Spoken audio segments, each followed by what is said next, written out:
بسم اللہ الرحمن الرحیم۔ ایک دفعہ خلیفہ ہارون الرشید اپنی ملکہ کے ہمراہ دریا کے کنارے سیر کر رہے تھے کہ راستے میں حضرت بہلول ملے جو ریت کا گھر بنا رہے تھے۔ تو خلیفہ نے پوچھا، بہلول کیا کر رہے ہو؟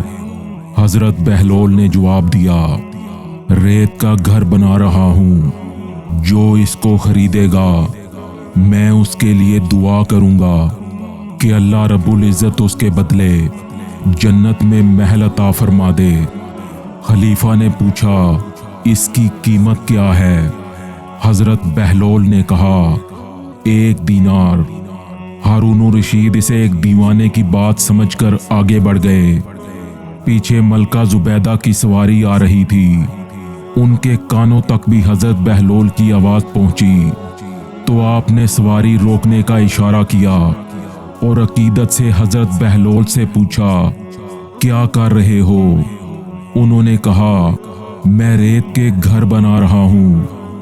ملکہ نے پوچھا، کس کے لیے گھر بنا رہے ہو؟ حضرت بہلول نے وہی جواب دیا کہ جو اس کو خریدے گا میں اس کے لیے دعا کروں گا کہ اللہ رب العزت اس کے بدلے جنت میں محل عطا فرما دے۔ ملکہ نے وہ گھر 1 دینار میں حضرت بہلول سے خرید لیا۔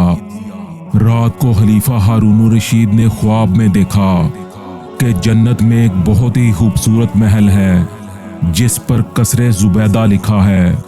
جب انہوں نے اپنی بیوی کا محل سمجھ کر اندر جانے کی کوشش کی تو دربانوں نے روک لیا اور اندر جانے کی اجازت نہ دی۔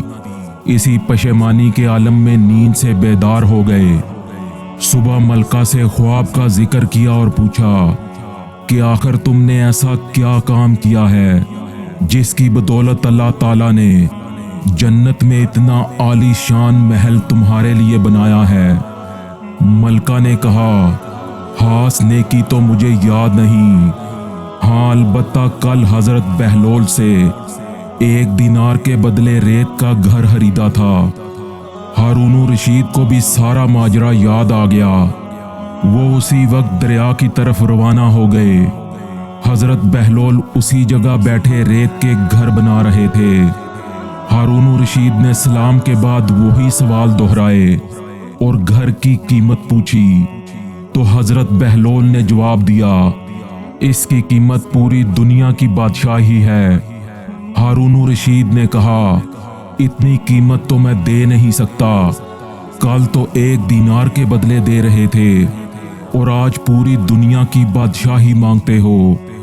حضرت بہلول نے کہا، کل بن دیکھے معاملہ تھا اور آج دیکھا ہوا معاملہ ہے۔ کل بن دیکھے سودا تھا اس لیے سستا مل رہا تھا اور آج چونکہ دیکھ کے آئے ہو اس لیے اب اس کی قیمت بھی زیادہ دینی پڑے گی۔